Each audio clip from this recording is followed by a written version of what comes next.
You're listening to the AFTERBUZZ TV network, now the largest new media platform on the web, and your #1 source for after-show entertainment. Very good, Keith. Johnson.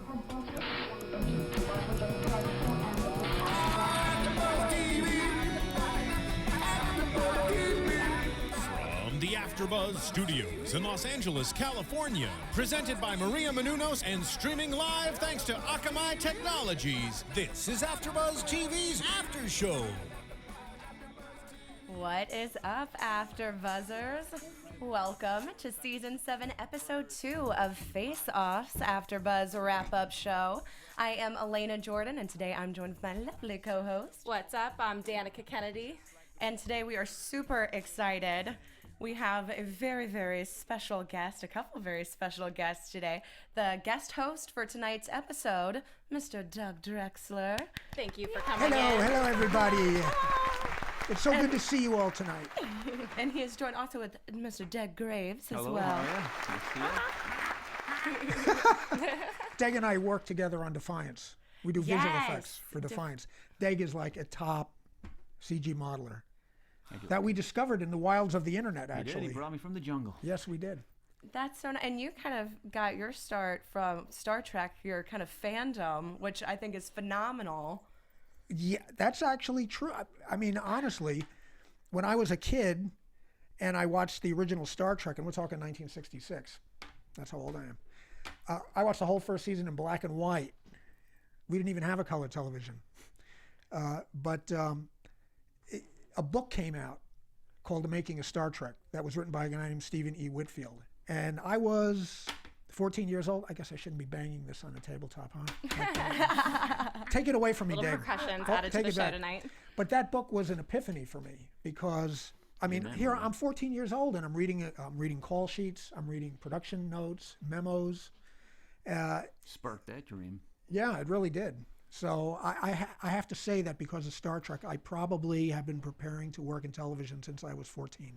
That's phenomenal. And then, of course, you get contacted to do, to kind of edit the Star Trek giant poster book. Oh, wow, you really did your homework. Did some leap research. off from yeah, That's well, amazing. With the internet I'm now, a you're allowed to Trekkie. do I'm a a little Trekkie. creep Well- in. Is it creepy that I know all this about you? I'm like, Well- I know the name of your store. It was the Federation Trading Oh, Post, man. and it was in New York. It's a little startling, but you, that man. that's the internet. I mean, I guess. Well, it can't be Hey, too listen. creepy because he's a Trekkie too. He started as a Trekkie and then got into Absolutely. makeup, CGI, See, it worked out for you illustrating. to know everything. Got to be so. inspired from the beginning. We had a Star Trek store in New York City at 53rd and 3rd, which is like prime real estate. And I have to say that when we opened it up, all the local merchants were laughing at us. They didn't think we would last a week. And we didn't do so good in the beginning. Nobody was coming. And we scrimped up our money and we saved up enough dough to run like a 30-second ad during Star Trek on WPIX in New York. And the next morning, there was a line around a block that stayed there for like a solid year. It was Wow. amazing. Then cut to writing 2 Star Trek books, and then Well, award-winning, doing all of. Basically, you're the Star Trek master. Did they find you because of the store? No, Or did no, you- no, no. Well, how? well, the thing was that I got interested. I believe it or not, I actually never. I mean, I loved monsters and I loved makeup, but I never thought that I'd ever be a makeup artist. It never actually was not at the forefront of my mind. I thought I was going to be a comic book artist, actually, is what I really wanted to do. But the thing is, I got invited to a Halloween party, and I had been collecting articles on effects stuff for years. I mean, now it's so easy to find stuff with the internet. But back then, you literally had to go out and burn some shoe rubber Seriously. to get information. You had to go and dig up books and try to find out people's telephone numbers and call them up. And it really was really hard. But so I got invited to this party. I had this article on how to do foam latex appliances. And it was a plan. I mean, it was a makeup that every makeup artist from back then started off with. It was doing an ape from Planet of the Apes. Of course. So I did my first makeup that way. And honestly, I'd never sculpted before, and I'd never made a mold before. I just had this article, and everything clicked. I found out I could sculpt. I'd never sculpted before. Who knew? It's just something that came with my drawing, you know. And I did this makeup, and I had a blast, and I knew that was it. I was hooked on makeup, and I started studying up and reading everything I could find, and I found out that there was a guy named Dick Smith who was like the makeup artist, and that he was the guy that did all the stuff that blew me away when I was growing up. I mean, Linda Blair in The Exorcist, you know, old Salieri in Amadeus, Dustin Hoffman, Little Big Man, as the 110-year-old Jack Crabbe. It's just astonishing makeups. And the thing that I loved about Dick Smith's makeups was that he did monsters, but they often were the kind of makeups that people wouldn't notice right away. I mean, you could put he did a makeup on Jack Palance as Mr. Hyde. And it wasn't a monster. I mean, he basically did a satyr makeup on Jack Palance. And Jack, during breaks, used to go to the bar across the street, and no one thought anything of him except that he was a brutal-looking guy. To me, that's amazing. To me, the most amazing makeup in The Exorcist is not the Linda Blair makeup. It's fantastic, and it's what I saw the first time I went to see that movie was Linda Blair. But, you know, Max von Sydow played the old priest, Father Merrin. Mm-hmm. And I saw von Sydow in a movie like 4 years after The Exorcist. And he was like 80-something in The Exorcist. And now I'm watching a movie made 4 or 5 years later, and he's in his 40s. Oh my gosh. So I'm like, wait a minute. And it was like age makeup is the hardest to do. That's the hardest one. If you get it right, it's so convincing. Well, the thing is, nobody knows what a monster looks like. Mm-hmm. You know, exactly. But an old age makeup, we all know what old people look like. Mm-hmm. And if it isn't right on the money, then it just doesn't work. And when I found out that Father Merrin was a rubber face from top to bottom and from side to side, I think that was the moment I really, really, really had to do makeup. And I knew that Dick Smith was an East Coast makeup guy. But I didn't know where he lived, and I did a few makeup. Showed him to a friend of mine who was he was a columnist for a magazine, and he said, you know, I interviewed Dick Smith. I want you to take his telephone number. I have his telephone number, and honestly, that scared the hell out of me. It took me about 2 weeks to build up the courage to call Dick Smith up. And the funny thing is that when I called him, he kept me on the phone, giving me information and stuff like that, and we started corresponding. I'd send him samples of stuff, and then one day I got a call from him. It's funny because I was mixing up a bucket of plaster, you know. I mean, once you get hooked, you're doing it all the time. I'm sure anybody on Face Off will tell you that once you start going, I mean, once I learned how to make molds, it was like having a magic power, you know. I was making molds on anything. I was making molds on lamps. I was making a can of soup, you know. I was making a mold on it. Is sculpting your favorite thing to do in makeup? Oh yeah. But so he called me and he said, I'm starting a picture. It's called The Hunger with David Bowie and Catherine Deneuve, which is really a high concept vampire film, which even today I think is still way ahead of everybody else. I mean, I think it was written by Whitley Strieber. It was. It was written by Whitley Strieber, who I actually got to know later on. He's a hell of a nice guy. But that was my first job, and anyone who knows about Dick Smith knows that he is like the great god of character makeup. And his lab was in his basement in Larchmont, New York, which just so happened was 15 miles north of New York City. Mm-hmm. So now I was taking the train to Dick Smith's house and working in the legendary makeup lab. It was funny. Fun. That's incredible. It was astonishing. What a break for me. And really, that was You made that happen, though. You called him. You went for it. It seems like you're really proactive Yes. through everything in your career, which is... You have to be. Well, that's why you've had such amazing success. career. You've gotten to be a creator and an artist in so many different medias now. Mm-hmm. Boy, you guys really have done your homework. This guy's amazing. I love, too, that the story, too, Michael Westmore, speaking of him, Mackenzie's father, how you wanted to work on Star Trek Next Generation, and then because of union rules, kind of weren't able to, and then that sent you to Dick Tracy, which ended up being your Academy Award winning. The thing was that no big deal, guys. No big deal. Academy BAFTA winner, Academy Award winner, multiple Emmy. This is what I love about Dougie. Is everything. He's Doug Drexler. He's Doug Drexler, but he's just Dougie. You know, he doesn't buy his own hype. You know, he's talented as he is, and my mentor. I every day I'm always amazed and inspired by him, but he just brushes it off. You know, it's just that's the best way to be in this town. It is. It's rare. Yeah. It's rare. Yeah, I've been really lucky, I got to say. But the thing is about when you say proactive and going after things, I don't know if I'm just like a glutton or what, or you know, because especially once you get out here, and say if you work on a show like Star Trek, which is a well-oiled machine, where it's a crew that's been together forever, and it gets to be like a family.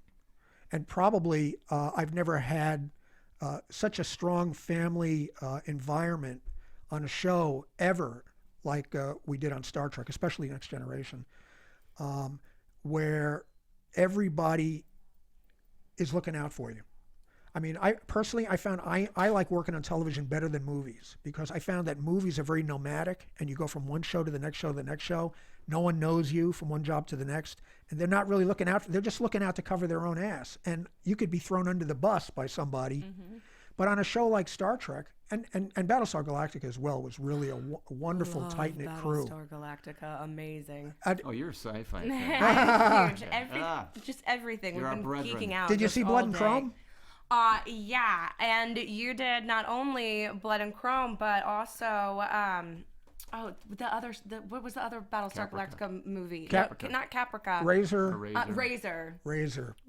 Razor Was terrific. I mean, we did some epically big stuff, and before I go on, I have to say, Gary Hutsul, who is our main. The Admiral. He is, and I first met Gary on Next Generation when I was a makeup artist. I met him on stage. He was probably shooting second unit for visual effects for TNG, and that's the first place that we met. And Gary is a funny, smart.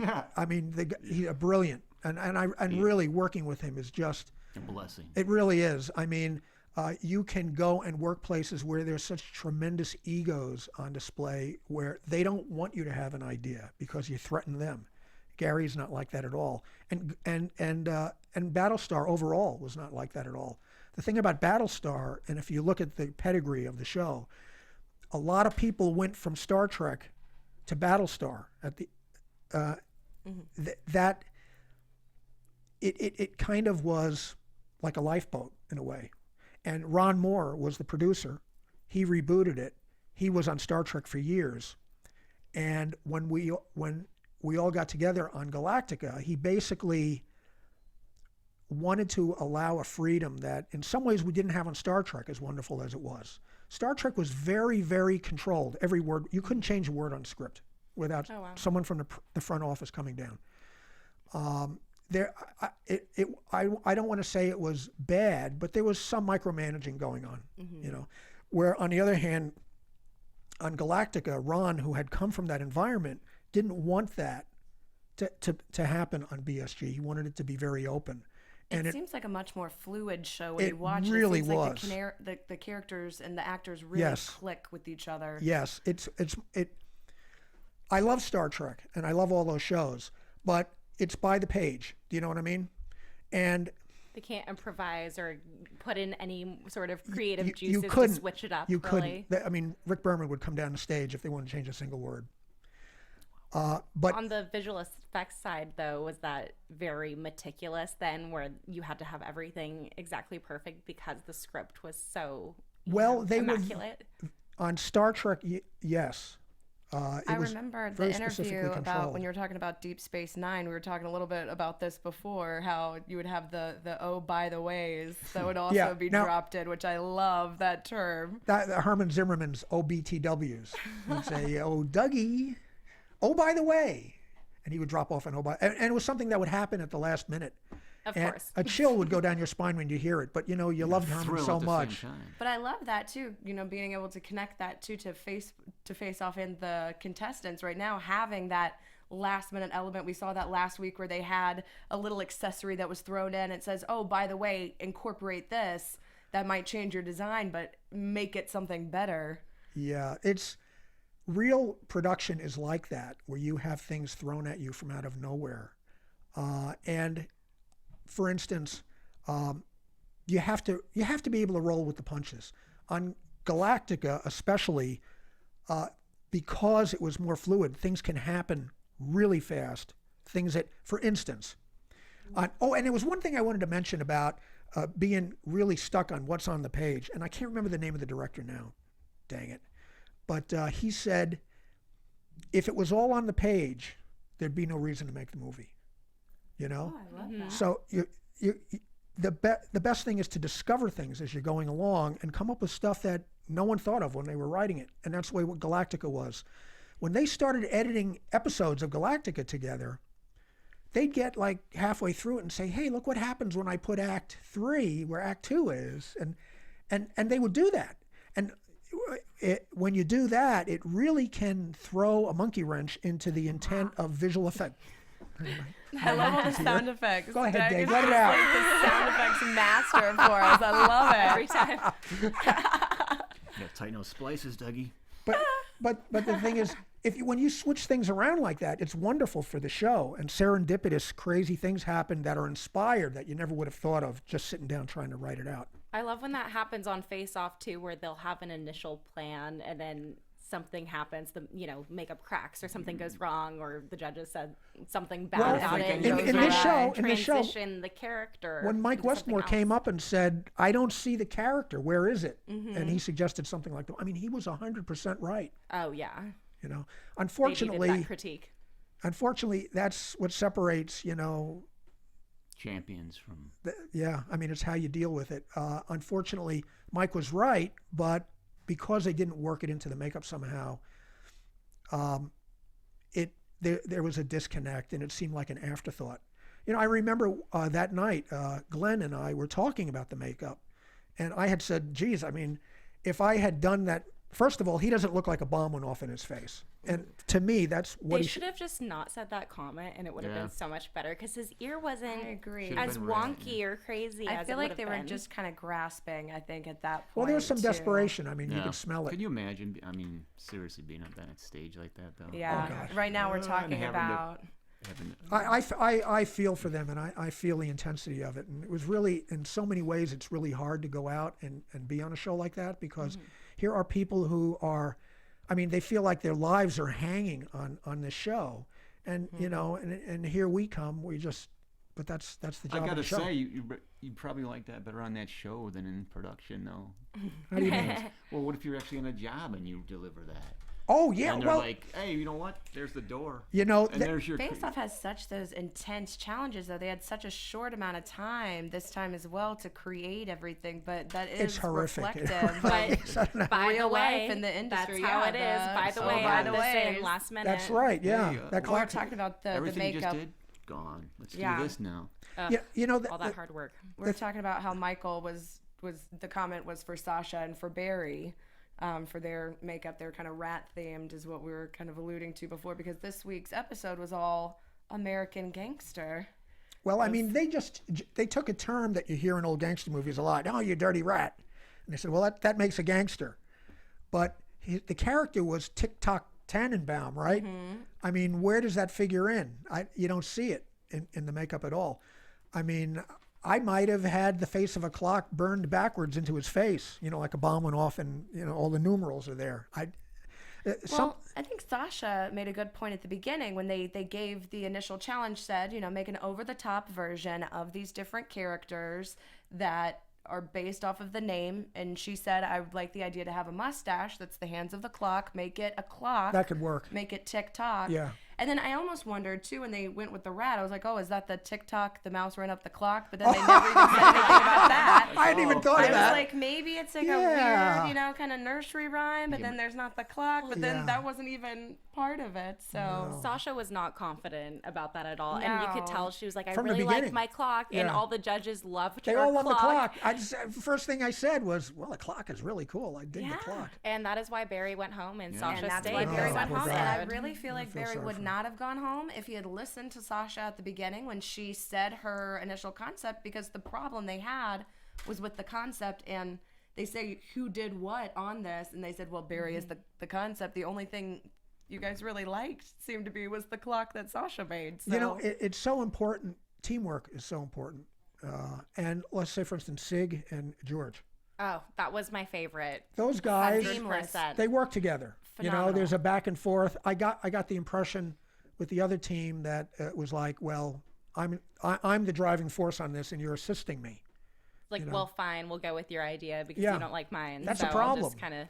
Right off the bat. Yeah, as soon as you steamroll your partner, if you don't have that give and take, and I feel like that's why Sig worked so well with his part, and ultimately became the winner of the episode tonight, And was because this is ultimately a collaborative business. I mean, you're going to get the best result working with the people that you're working with, as opposed to, just mine, like you said, steamrolling somebody like that. You have to work together. I mean, one of the things we do Defiance visual effects with Gary, who I was just raving about. Hail Gary.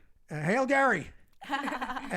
Shout out. And the thing about, we have such a collaborative thing going on between everyone there. It's a beautiful thing. It really is. By the way, It really is. Defiance is one of the more than 60 shows that AfterBuzz has wrap-ups for. So watch Defiance, then watch our wrap-up. You can catch all of them on iTunes. We definitely appreciate when you listen to our podcast on iTunes. Rate them, comment. We love hearing from you guys. So definitely check us out there, and definitely check out Defiance. Thanks for that, Elena. Appreciate the support. And also for you guys that are listening on iTunes right now, we dressed up as gangsters kind of today. They're We're malls. like, Girls. They're we're, malls. 1930s. It's over our the top. Star Trek inspired Dick Tracy, our ode to Doug Drexler. You guys look But- great. It's a piece of the Thank action. you very much.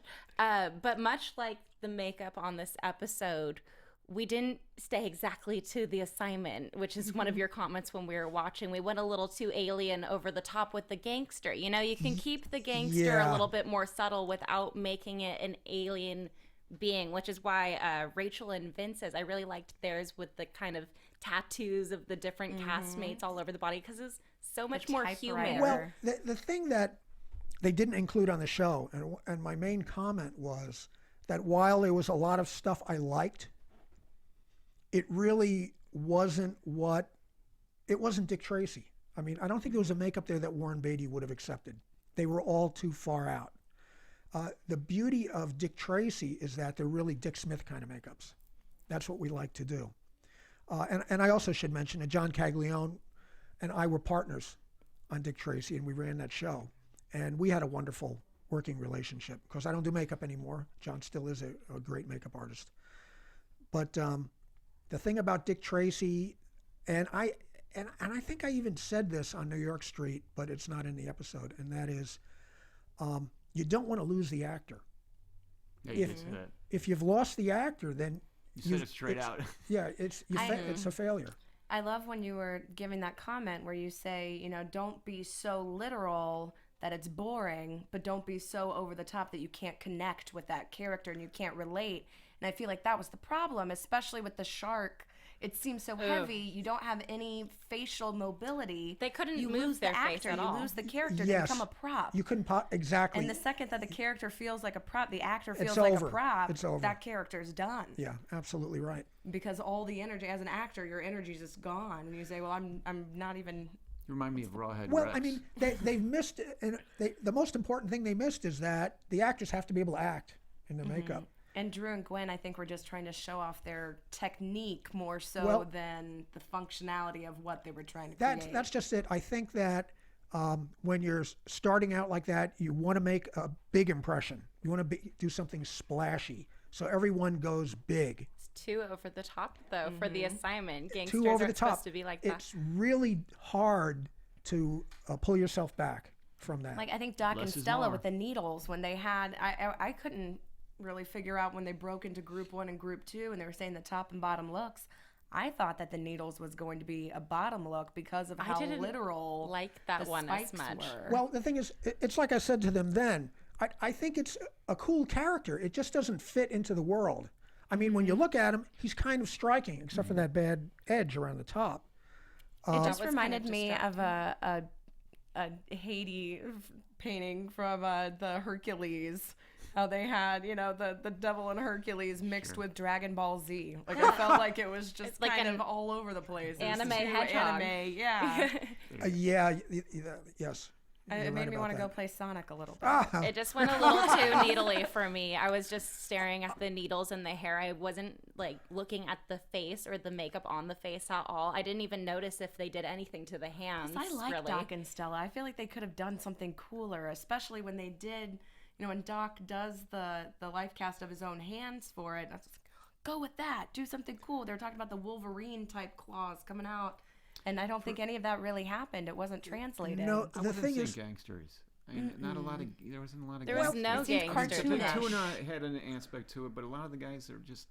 Other than the suits and the wardrobe, I was like. Well, it was Yeah, very the cigar comic prop. book, which I know you said that originally you were looking into doing comic. So I did that kind of influence you with Dick Tracy well, as of course. well? I mean, we were always very cognizant of how important Chester Gould, the artist who drew Dick Tracy, was. He drew it for 50 years. And he was our Bible, And you can the tell. stuff that he did. And you can tell. And we went out of our way to make sure. Hey, listen, Chester Gould's daughter, I guess she was in her late 70s when she came to visit the set. And she walked in the makeup trailer and Flat Top was there. And she just melted. She was like, oh, Flat Top, like he should know her. And that's when we knew it was for her. Because she grew up with those characters sitting on her daddy's knee. You know what I mean? And when she walks in the room, she wasn't disappointed. Her breath was taken away. So I knew that we had hit it on the head. good. The main thing is that I thought, and it's hard for me, and listen, guys, if you're listening to this, you guys who are the competitors, I don't want to hurt anyone's feelings, but honestly, it felt like you didn't see Dick Tracy because, and I know that you did, but you should have recognized the types of makeups that Dick Tracy was. They were very low profile, subtle makeups where you took a person and you gave them just a turn of the screw. Now, their turn of to me was like 3 turns of the screw for some of these things.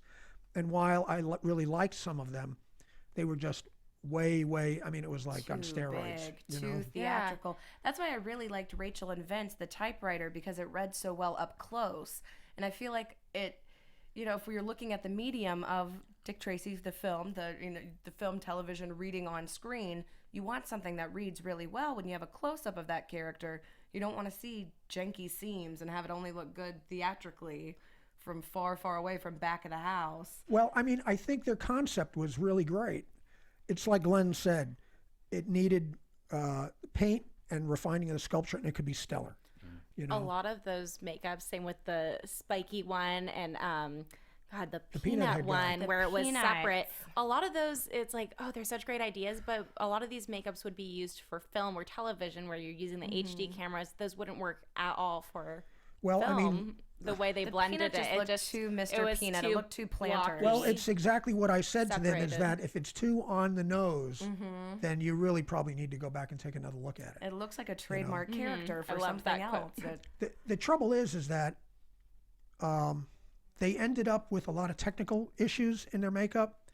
I know that when you're very short on time and you have a big mold that you're running foam latex in, molds ordinarily need to be baked out for like 3 to 6 hours to get all the moisture out of them, because if you don't, you run foam latex, you close up the mold. The moisture in the molds creates steam, which causes big voids, air pockets, and what we call loose skin, which there was a lot of on the peanut head. My big problem, though, was because I can understand that and the time constraints with that, but the uneven painting, if you're just, if the different The parts paint of stopped the at the head onto the face. It looks like pieces like a hat. of Frankenstein monster of And a he didn't have person. his hands done at all either. No, his hands were just, it seemed very unfinished. The actor's hands. One of the most important things when you're doing a makeup, especially where you have a big forehead or something like that on Star Trek, where you often had foreheads like Klingons and stuff like that, you have got to paint that head down into the face. Otherwise, there's a disconnect and they look like they're wearing a hat. When I saw the sketch for it, I immediately thought Humpty Dumpty, and I was like, this is going to look like a cracked egg. It's not going to look like a peanut. Mike and Westmore then they pointed that out. cracked the mold, and I was like, oh my gosh, this is Humpty Dumpty is now. Humpty Like, they literally, he Humpty fell off the Dumpty. wall, Oh. and he cracked, and he cracked in my Oh my book, too. It God. just wasn't good enough That's for me. hilarious. That's mold when apart. as soon as the mold broke, we even We're- said watching it, we're like, that is the sound of your heart breaking. Yes. Can you Oh, imagine? It's just God. that. I saw that. Oh, I saw that stayed, coming though. when I was watching it. I even knew where the crack was going to happen because believe me, I've made like thousands That's of like molds. that's why Yeah. you can't watch the show because you're. Yeah. You're gonna get nervous watching for I mean, them. But it's crazy. I'm not Dina's a cake decorator. This is her first. She's never done this before. So Well, I this gotta is hand her it to her. first go. So I would say for somebody brave who, gal. who goes from piping cakes to making molds. She'll never make that mistake again, though. Those are the best She lessons, the ones that blow up in actually- your face. She's kind of unique because she was actually on Face Off season 4, but she is a cake decorator, and that's why she's really good at doing like the little details. But they're having her back on the show as like a second try because she is so good, even though she Good for Oh, her. that's does cakes, great. you Good for know. her.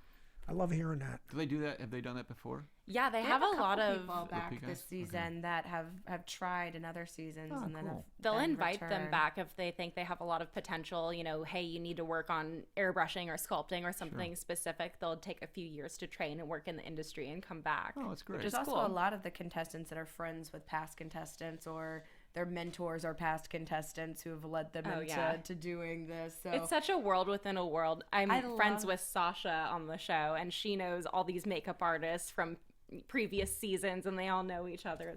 Small town. it's nice. It's a beautiful or It's like how creepy you're talking family, about depending on what Battlestar makeup design you Galactica, and do. everyone works together. It's so nice, and I feel like it just makes a better product all the way around for everyone. Sure it does. And I did think that was really, really cool when they needed help cleaning out the mold for the They all jumped typewriter, in. and everybody jumped in. They said, if anybody's not doing anything, some of our fellow contestants can use some help, and everyone dives in to help instead of I being love like that. we're competitors. I've seen I some love shows that. where there's been some really rotten people, I have to say. And who- people trying to sabotage Yeah. things. People and on you're like, reality "What?" TV are just awful in general. There was one guy. I mean, he So pitched a mean. fit and walked off the show. I don't remember what season it was. It was unbelievable.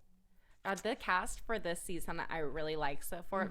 Last week we couldn't really get into the cast that much because there were so many people and we were just meeting them and seeing all their looks. Now we got a little bit more spice and flavor for I'm what excited these to people see are actually more like. from everybody that is still on the show right now. I think I'm especially excited to see next week. They're doing a little bit of Well, I was going to say next week More they're doing aliens, aliens. which I think is really what everyone wants to do. I think that doing a character thing like a mobster or a gangster is really much. I think that kind of throws everyone into a little bit of a tizzy, because most of the time you spend doing aliens and monsters and stuff like that, and then when you're thrown something that's a subtle character makeup, and there was nothing subtle about any of the goes way makeups. too over the top. Well, I didn't even think of the makeups that they did. That didn't come to mind at all when they first gave the assignment. They're on New York Street on the Universal backlot, which is hilarious because you guys work there and we work there and show those sets. So that's just hilarious that we're all here for that. I remember But that day. I they're- saw it on the production summary, and I was like, "Face Off!" Yeah. They keep naming these movies though. They're like, oh, The Sting was filmed here and Dick Tracy. So when I'm thinking gangster makeup with all these props, I just picture, a prosthetic scar or like a black eye or like We're thinking the Sting very 1973 No, it's award like you winning. said, Not they as buried them. crazy. They buried Yeah. everybody. You couldn't They see did. those actors at all. That's the in thing those is I wanted makeups. to see more of a backstory. I wanted to see the scars. I wanted to see the gangster that has these injuries, these subtle things that say, I've been in this business for a while. I'm tough. I can handle myself. I've taken my licks. But instead it was just like, here's a Alien giant shark gangsters. head. They Yeah. can't move around. Even though the Dougie Spawn. mouse ticking time bomb makeup was not our favorite, I like how the actor was twitching his nose and did getting like like the that. The character. mobility. tried. Tried to sell But it. the dude in the shark costume, no hope. You He can't couldn't even do do anything. anything, He Can't do in anything. that. But was shout out much to the too models for Face rock Off and too. rock. They don't really get much love on this show. So shout out to you guys. You do a good job. Oh, they got to stand there for a very long a very time. long Be very time. patient. Strenuous. It seems like a Oh. long time for the models, And to put it not on, enough too. time at all for the makeup It's artists. a really, really tough job being an actor who has to wear prosthetics. Yeah, you have to get into a Zen kind of head. I mean, I remember on Next Generation. Do you remember the Data? Was it the one with Data's daughter? Lore, We call it or- Data's no. daughter. What was it called? God, I can't wasn't- remember offhand. Matt would know. Anyway, Lol. He builds his Lol. own daughter. The Offspring. Oh, The yeah, yeah, Offspring. yeah, That's right. And we made this, it was a head-to-toe makeup. It was a guy named Leonard Crowfoot was the actor who wore it. He was in an early episode called Angel 1 in the first season. And he was going to be, he kind of looked like an Oscar, basically, from head to toe. And we wanted him to look naked, basically. I mean, that was the plan. So we filled in his butt crack and, you know, made a little diaper for him and stuff like that. But the thing was that we said, Leonard, if we put you in this, that's it. There's no going to the bathroom for like hours and hours and hours. 16 hours, I mean. Oh, God. And he stopped eating the day before and stopped drinking water the day before. Oh, my goodness. And gosh, commitment. It took like 5 or 6 hours to put the makeup on him. And then he had to go to wardrobe. No wardrobe, he's naked. And there was no hair either, so he didn't go to hair. But he never complained. He never freaked out. Sport. I mean, you've had actors freak out throwing stuff against walls, and you know. Well, that's like Creature from the Black Lagoon, staying in the Westmore family. But they had that suit that the actor couldn't sit down for 12 hours while they were filming. They had to lean him against just pick him up and lay him down. What was the woman's name who sculpted that? Millicent, what was her last name? I remember Dougie. She was a phenomenon. That was my favorite Universal monster. She did such Creature a from the stunning Black job Lagoon. I designing love that that. thing. It's so weird. Is it weird for you passing the Black Lagoon fun, on the isn't it? lot? All the time. And McHale's Navy. Wow. The McHale's Navy was there too, yeah. Right next to the Bud Westmore building. There you go. You know that when they Oh, when they dedicated that building, no Westmores were invited? What? I swear to God, there were no Westmores at the dedication. And there's How no did- makeup in the building at all. When I go it's like by, an accounting I building know, or it's something. so- you have to It's, be like, oh, it's that's where they actually dress up the sets It's the instead of makeup the for actors. Yeah, it's where they have the sawmill and There the was a metal mill shop, downstairs, a sign the shop, sign and then shop, upstairs is the archives. accounting Oh, department. you guys Yeah. have there we go. Yep. I know we're getting. Did you see that? We got all tour guidey and we're like Back of your on the head. left. Get- So You go to the ridiculous. second Turn your floor, left the here. sign shop. That's so crazy. Yeah, I don't understand why they don't have a separate makeup, because they're makeup royalty. It's a royal family of. They practically invented Hollywood makeup. Honestly, insane. they really did. And there I'm was a offended time. they weren't Think of- invited that to that. is- That's horrible. When you think of makeup, you think Jack Pierce, Bud Westmore. Like those are the two names. Those are the big ones. Look for a book called The House of Westmore. Yes, It is such a great book. Actually, Mike is writing the story of the family and his story, Oh, nice. which I think is going to be really, really wonderful. I can't wait to read it. Dorothy gave that to C for her birthday. Yeah, it's a great book. You know, the thing was that I think that the Westmores, the guys who went on to be who ran Hollywood makeup, you know, like Peirce and all those guys, they came out with their father. Their father, I think, was a wig maker, and that's how they ended up out in Hollywood. And then there was a point in time where there was a Westmore was the head of every major studio makeup Wow. department. That does not even There was surprise me. Frank in the Westmore was slightest. like Paramount. Peirce Westmore was like Warner Brothers. I mean, but you know, Universal. It was amazing. And as a matter of fact, I think that Peirce had a deal that it basically said that they couldn't fire him. Wow. He had to quit.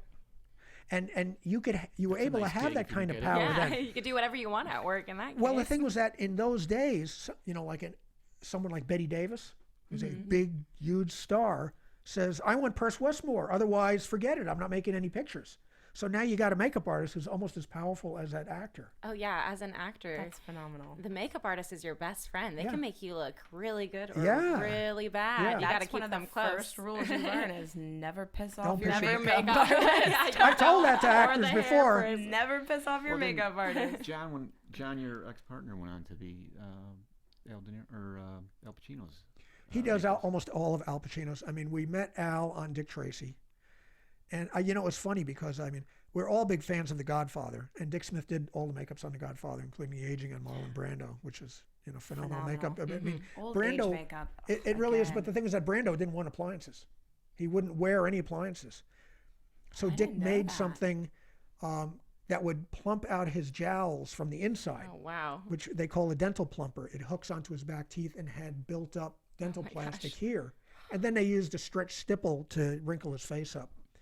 That always blows my mind when people wear the discs and the different things. Oh, well, like Lon inside. Chaney was painful Yeah, makeup that's straps. so crazy to me. I just think that that's phenomenal and just shows the dedication to the craft. And again, just having the actor, the makeup artist, the director, everybody's so invested that, you know, the actor doesn't complain because they say, this doesn't bother me. We're making something awesome and I know it looks amazing, because they have that trust with their makeup artist. You know, in the early days, Lon Chaney Sr., who's probably one of the most famous makeup artists of all time. I think they did a movie with James Cagney called Man of a Thousand Faces. He's known as the Man of a The Thousand Man of a Faces Thousand because Faces. Don't step on that spider. It could be Lon Chaney. Who apparently haunts Soundstage 28. Yeah, that's what I hear. You know, that opera house is still partially in there. Yeah, Have you seen it? I look for It's him. the I haven't seen Lon yet. Muppets but- Theater. Muppets. in the Yeah, Muppets it really movie. is.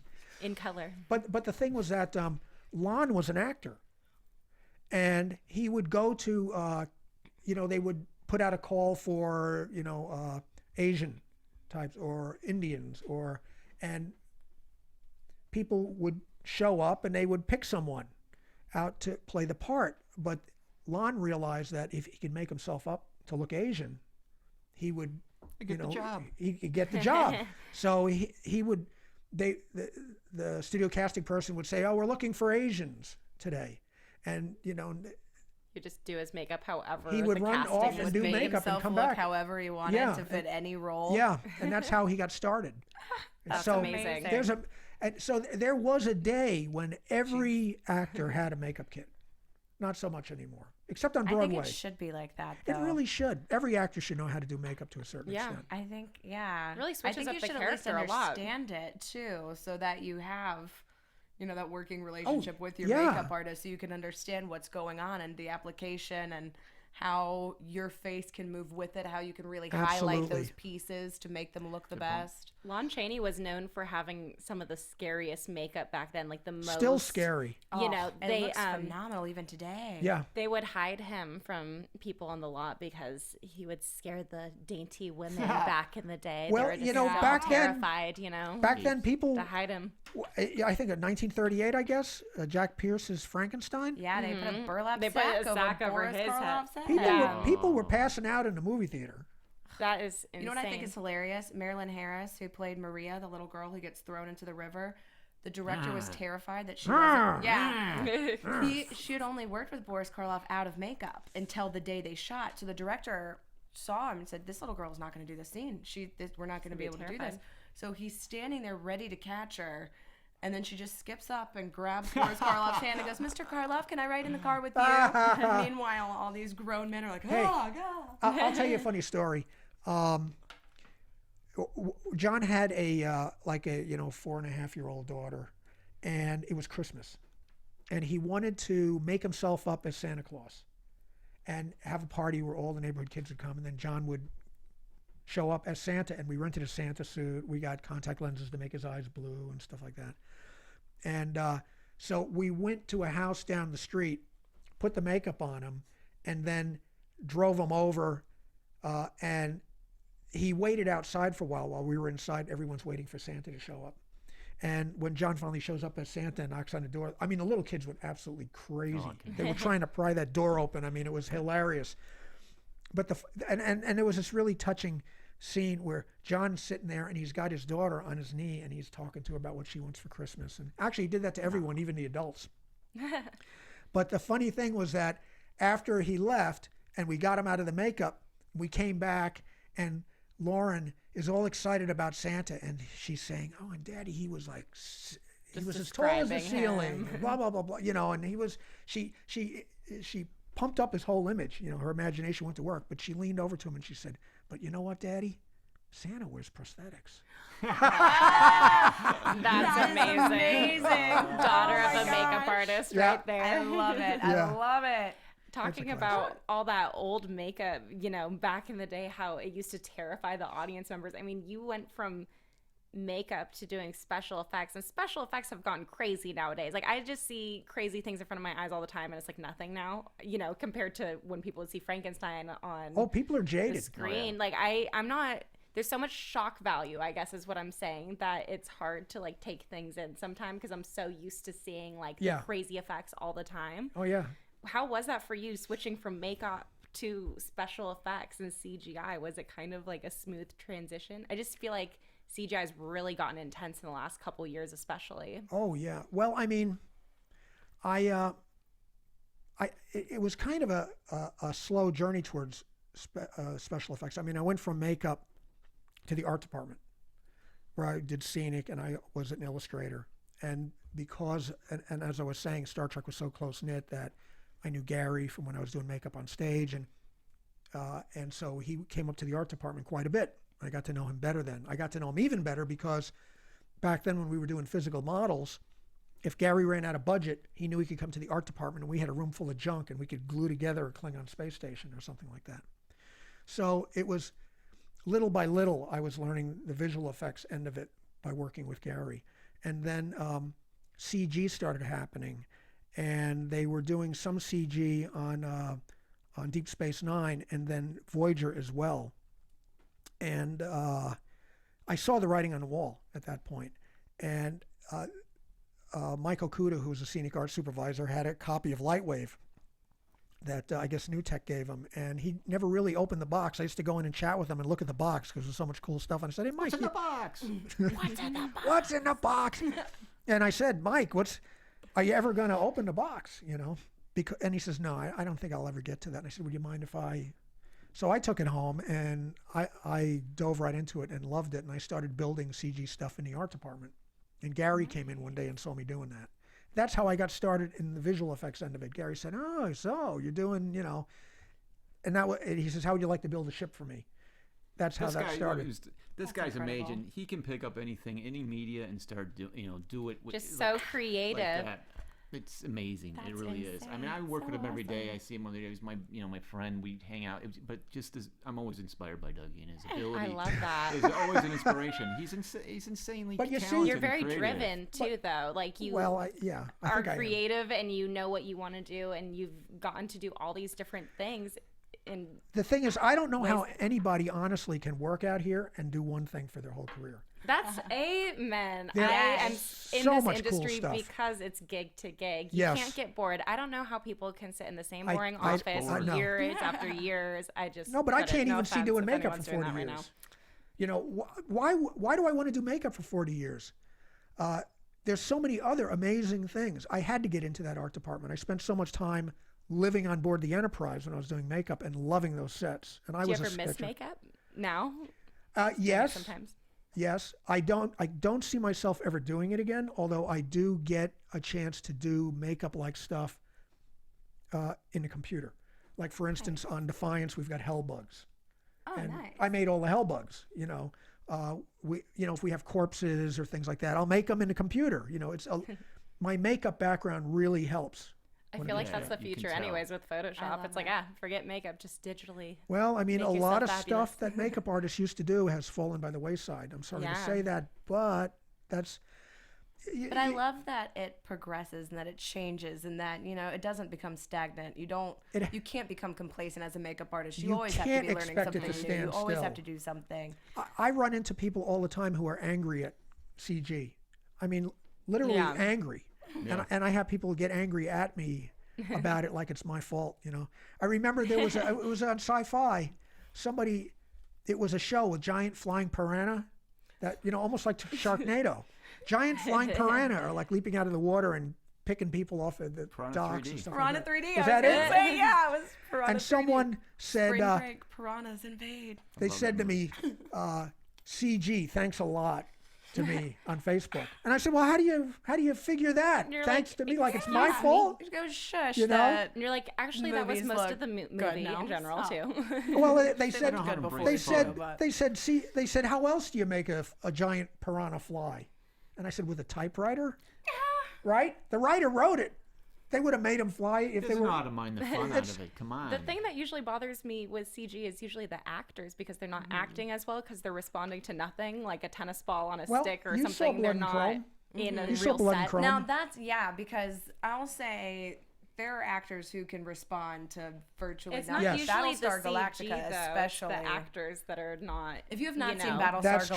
Galactica, you have homework. You Yeah, have to you go really- and watch it. It's amazing. A lot of my friends who are big Star Trek fans, because of what they feel is a loyalty to Star Trek, won't look at Galactica. And when I get them, I'll go, look, you go out and you buy the miniseries, and I will buy it back from you if you don't like it. And every time they say, oh my God, I had no idea that it. Yep. The new Galactica is a descendant of Star Trek. It is. You know, when we did Deep Space Nine, they said it was going to be grittier and darker, and it really wasn't. As much as I love DS9, I mean, DS9 was really cool after the first couple of years, and they got into these long arcs, and the tapestries that they were building were fabulous. But Galactica was that dark, gritty, scary universe. So good. It was harsh. I love that Portlandia sketch where they start. Oh my God, that's hilarious. I was just going to bring that accurate. I have a bladder Everyone infection. who's ever watched it, I lost my job. It was They hilarious. Listen, just get hooked if- in if- for One life more after episode. that. One more One episode. more. if you Come on, people okay, haven't seen it, go on YouTube Go and type watch in it. It's Portlandia phenomenal. Galactica. So It is a funny. classic, and it's so funny. true. It's so true. And for my I Star love that Trek episode. fans, that brings us to our news and gossip for the week. AfterBuzz got- TV News. We have some news and gossip this week. You're going to be at the official Star Trek convention am. in Vegas this weekend. I'm going to with be in Mike- Vegas. Yeah, with Michael. Oh my God! Westmore. You know, I'm so excited because I love Mike Westmore so much. When I was on the show doing makeup for him, we had so much fun. I mean, we were laughing and singing songs all the time. It was just nuts. And Bob, see, I'm going to be judging. I'm judging again this week. I'm judging the costume contest with Mike Westmore and Bob Blackman, who I haven't seen Vegas, Bob right? in Vegas. I haven't seen fun. Bob since the end of Enterprise. And he did the costume. He did what those guys did. I mean, now there is an interesting story how Bob and managed to do 2 series and sometimes a movie happening at the same time. And I would go down to the wardrobe department and just see them. They'd be going all night long. It was just amazing. I Amazing. love when the wardrobe and the makeup too work so well together, and you just find that symbiotic relationship that just makes the actor. That look happened a lot phenomenal. on Star Trek because the departments were so close. You know, we're all everyone's family. So You know? awesome. It's not like you're That's all the competing with difference. with another department.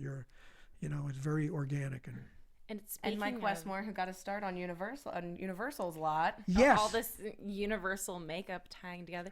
Speaking of all this, kind of geeky stuff, though, you guys were at Comic-Con. Yeah, weren't Deg and I. if you go to my Facebook page, I have a video up. Did you see the video? No, I It's didn't pretty see funny. Oh, it's so I fun. did. I like it. So you just see.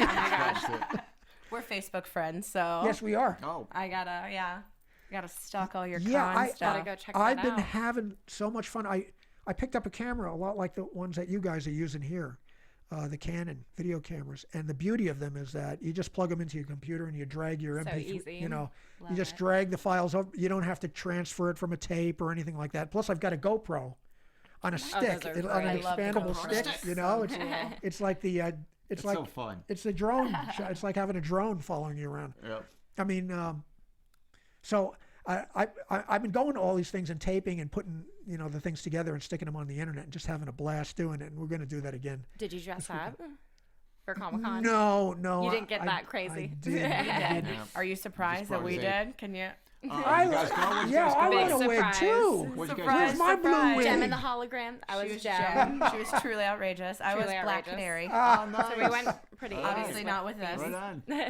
I like My the real hair feather. looks a little more canary. Thank you. I guess you guys gotta show us some pictures later. I have some my Yes. shoes, my gangster shoes, have brass knuckles on them. I too. saw Great. those. I got scared when I saw those.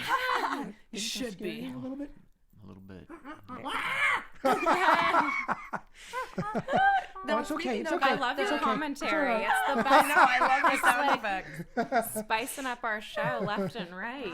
But speaking about kind of the horror background that Universal has, Face Off has a connection this year. Oh, I'm so excited about this. There's going to be a new maze this year for Halloween Horror Nights that's face-off my God. themed. Oh, really? So the 10 creepiest, most haunted, gory makeup looks are Oh, going to nice. be in the maze, and you get haunted by the looks, How which is great. good. so cool. Amazing. I'm very excited about this too because they had this Bill and Ted show at Universal, and it was very inappropriate and crazy, like pop culture,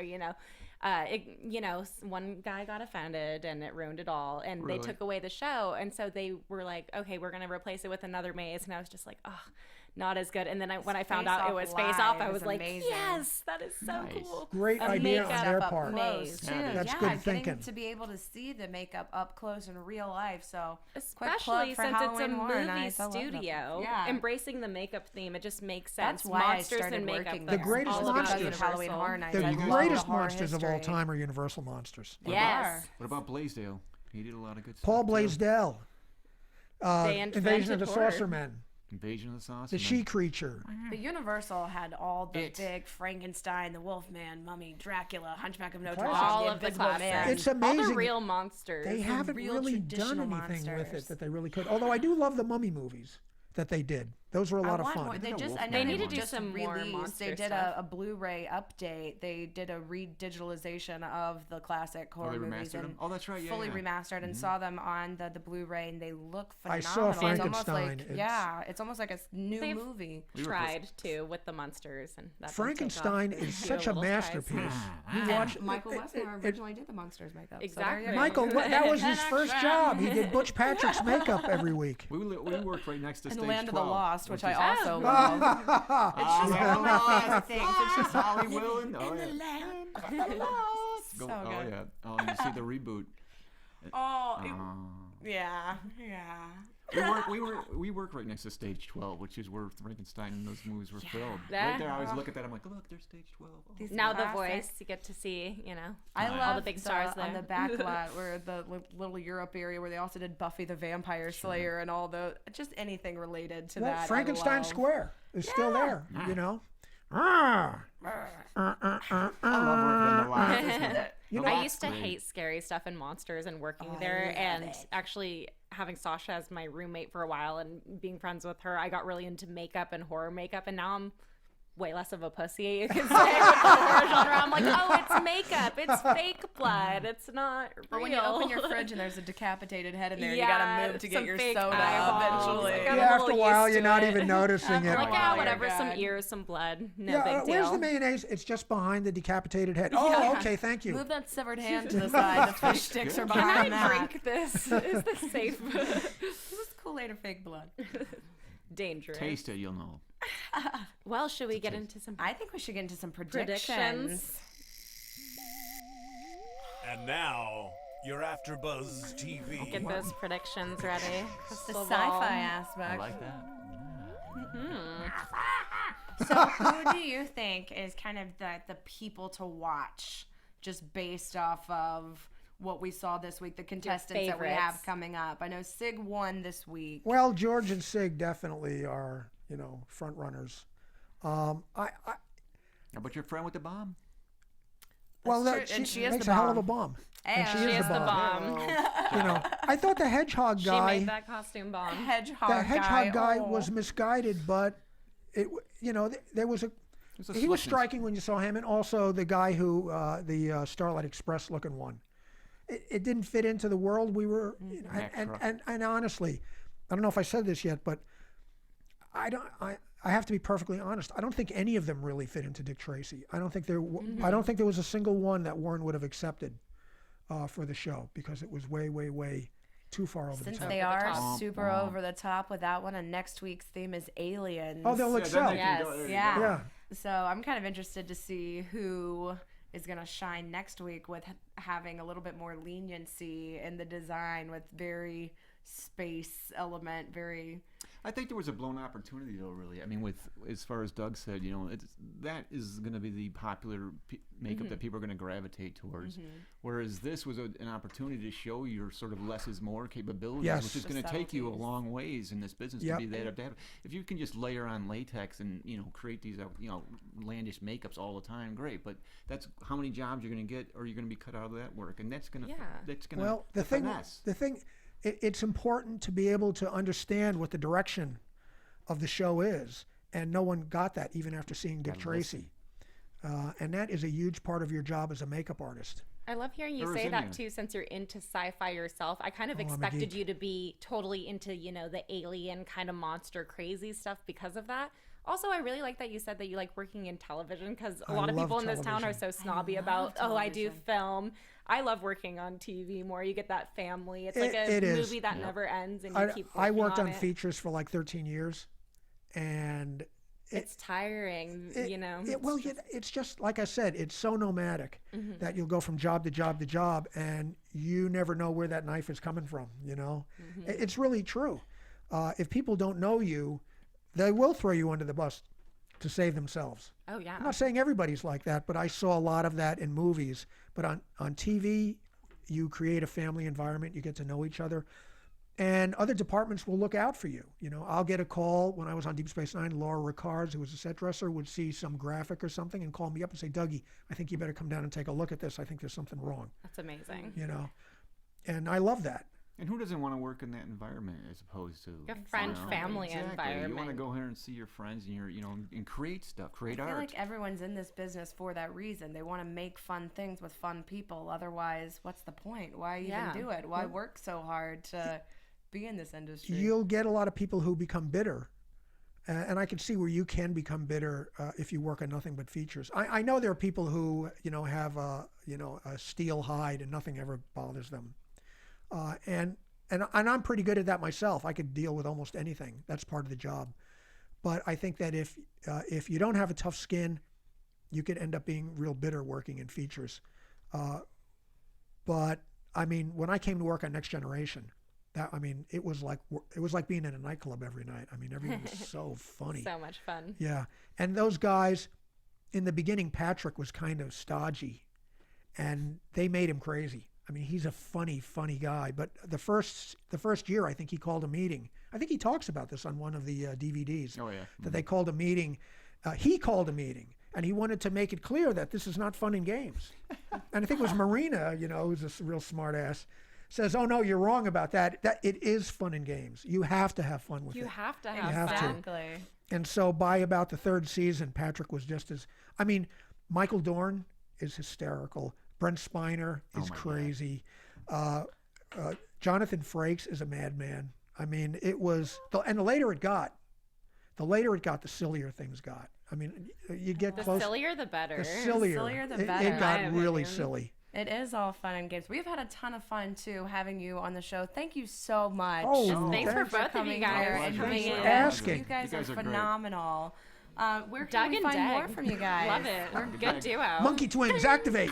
Sound effects. I love it. Love it. And where can we find more from you? Well, you can find me online at Danica Kennedy on Twitter, Instagram, Facebook, the works. Do you guys have any social media pages you want to amp up or promote? Well, On Facebook. Yeah, look me up on Facebook. I mean, I have a lot of albums with a lot of pictures. If you haven't been to the album section. You have the best. Yeah, he's got some phenomenal photos on your Facebook. I can vouch. So, I want to check out your Comic-Con pics. Yeah, and our Comic-Con movie. And I did a tribute to Matt Jeffries. Oh, nice. Who he designed the Enterprise in the original series, and he was kind of an uncle to us.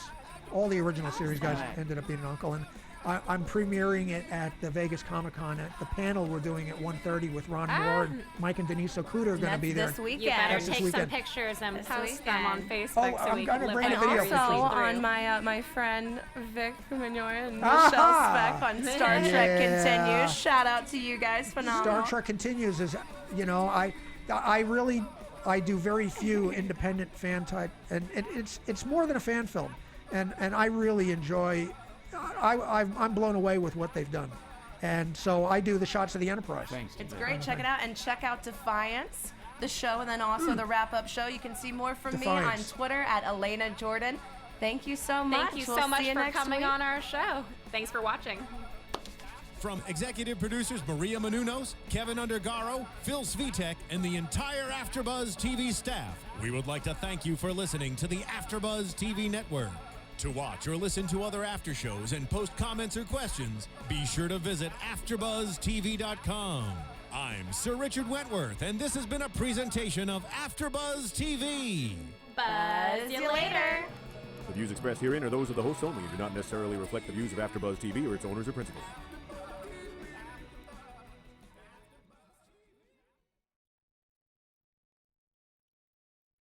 Thank Thank you for watching AfterBuzz TV on YouTube. For more of your favorite after shows and interviews, subscribe to our channel here, and be sure to share your opinion on the episode in the comment section below here.